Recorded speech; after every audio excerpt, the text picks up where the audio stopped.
माया लोक छोड़ाय कर, माया लोक छोड़ाय कर, चेतन लोक निवास। सदगुरु सदगुरु ताको जानिए, सदगुरु ताको जानिए, भक्ति मुक्ति जेहि पास, भक्ति मुक्ति जेहि पास।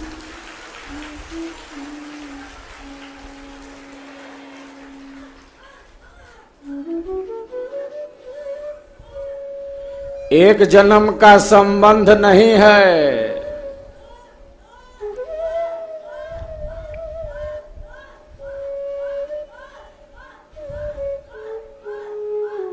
एक जन्म का संबंध नहीं है। सदगुरु और शिष्य का, सदगुरु और शिष्य का जो संबंध है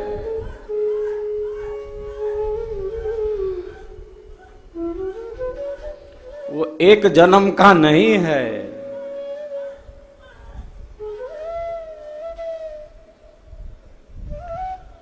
जो इस मार्ग में आ गया है, जो सेवा के पथ में लगा है, जो इस सद्गुरु देव के विहंगम मार्ग में है, वो सेवा के पथ पर है। शरीर से, मन से, वाणी से, तन से, धन से जो बन पड़ रहा है उससे सहजता में,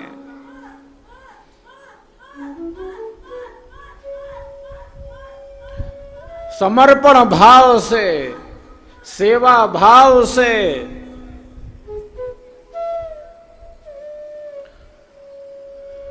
वह इस विहंगम योग के पथ पर है।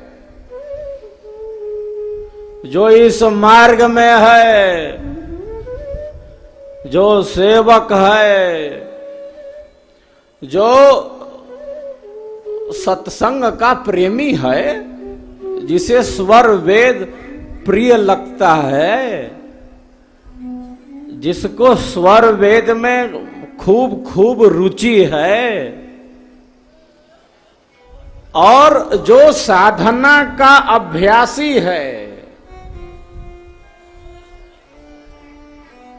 जो साधना करता है,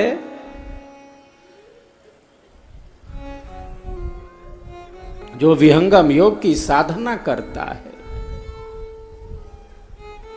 प्रतिदिन विधि पूर्वक नियम से बैठता है,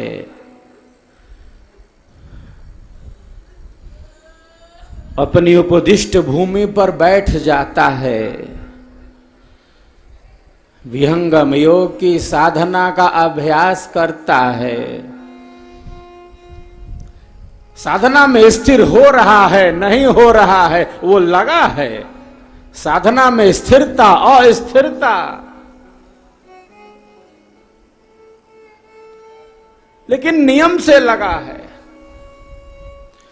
जिसके ऊपर स्वर वेद का बीज पड़ गया, जो सेवक है, जो सत्संगी है, और जो साधना का अभ्यासी है, वो तो अपने लक्ष्य तक पहुंच ही जाएगा। इस जन्म में ना पहुंचे, आगे आने वाले जन्म और जीवन में पहुंच ही जाएगा। एक जन्म का संबंध नहीं है सद्गुरु का शिष्य से। एक जन्म दो जन्म में करत योग अभ्यास, बस वो बीज पड़ना चाहिए। वो बीज में ही वृक्ष छिपा है।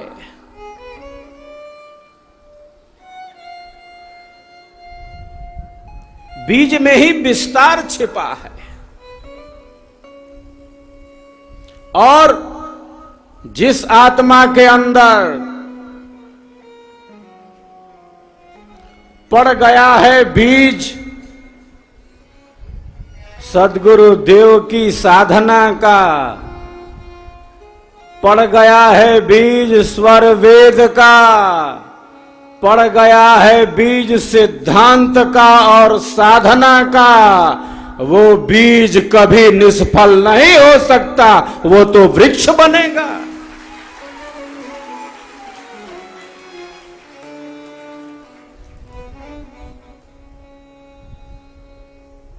संत बीज बिनसे नहीं, जो युग होय अनंत।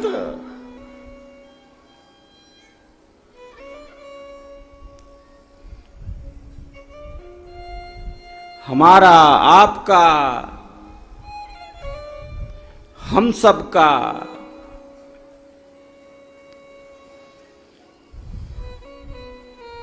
यह परम सौभाग्य है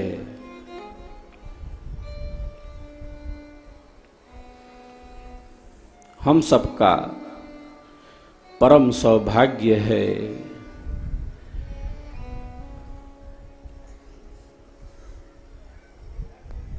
उसी महान सत्ता के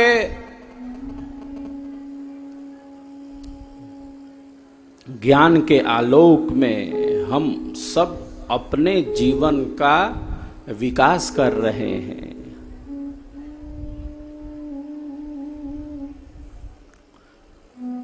काल दयाल मध्य गुरुवासा,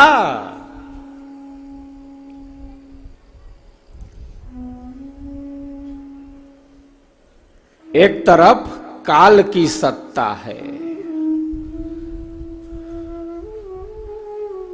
दूसरी तरफ दयाल की सत्ता है।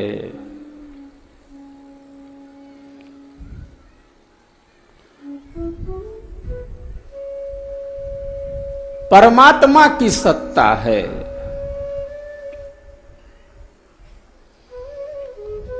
एक तरफ माया का बंधन है, एक तरफ काल का चक्र है।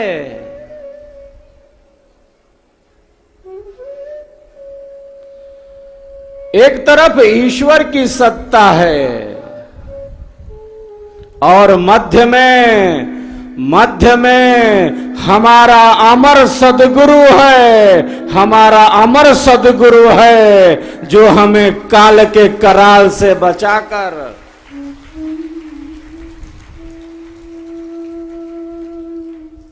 उस अनंत से जोड़ देता है।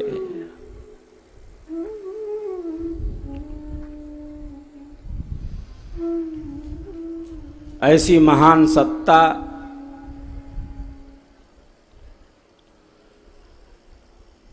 जिस महान सत्ता ने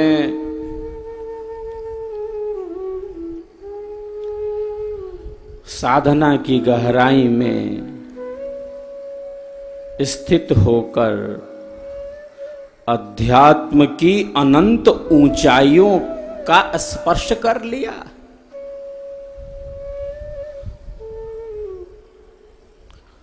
जिस सत्ता ने साधना की अतल गहराई को प्राप्त कर अध्यात्म के सर्वोच्च शिखर को प्राप्त कर लिया,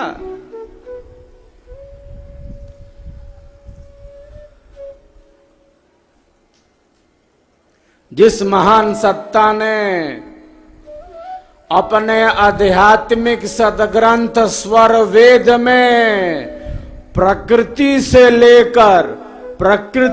लेकर परमात्मा पर्यंत समस्त ज्ञान विज्ञान को उड़ेल दिया, हमारे आपके कल्याण के लिए प्रदान कर दिया।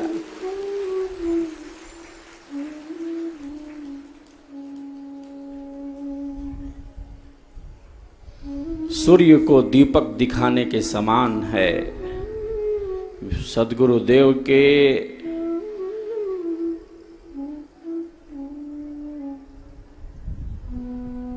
जीवन उनके महान सद्ग्रंथों, उनकी साधना के बारे में हम सब जितना विचार विमर्श करेंगे वो कुल मिलाकर कितना होगा? वो बहुत अल्प होगा। इतना दिया है देने वाले ने, आवश्यकता से अधिक दिया है। जितना हम इसके बारे में विचार करें, सत्संग करें, चिंतन करें, मनन करें, और करना ही है। हम कल्याण के इच्छुक हैं। यूं ही नहीं आए हैं और यूं ही थोड़े चले जाएंगे।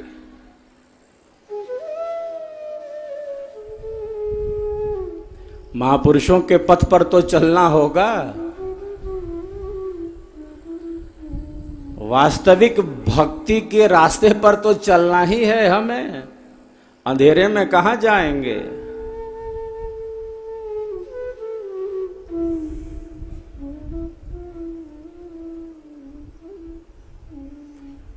जितना हम अंधेरे को हटा सकें, जितना हम अपने अज्ञान का शमन कर सकें, और जितना हम अपने अहंकार को कम कर सकें, जितना हम सहजता स्वाभाविकता में अपने जीवन को आगे बढ़ा सकें,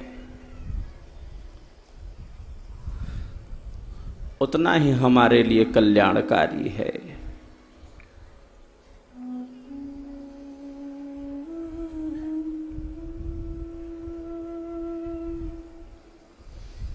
ऋणी है जगत सद्गुरु का,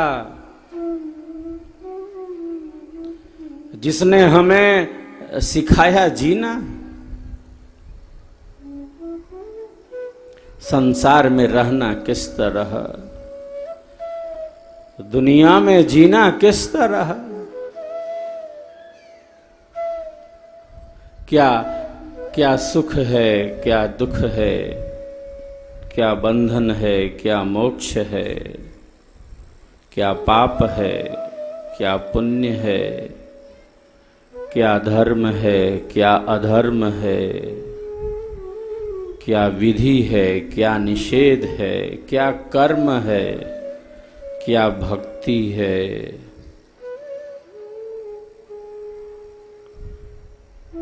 जितना जो भी है, और जो हमारे लिए कल्याणकारी है, हमारी आत्मा के लिए कल्याणकारी जितना भी है और जो भी है, वो सब कुछ, वो सारा हमारे अमर सद्गुरु ने महानतम सदग्रंथ स्वर वेद में संपूर्ण विश्व की मानवता के कल्याण के लिए, हमारे आपके, हम सब के कल्याण के लिए, हमारे अमर सद्गुरु देव ने उसे स्वर वेद में दे दिया है, उड़ेल दिया है, प्रवाहित कर दिया है। अब हम कितने पात्र हैं कि हम उसे ग्रहण कर सकें? हमारी कितनी क्षमता है, हमारी कितनी योग्यता है, हम किस स्तर पर जीते हैं?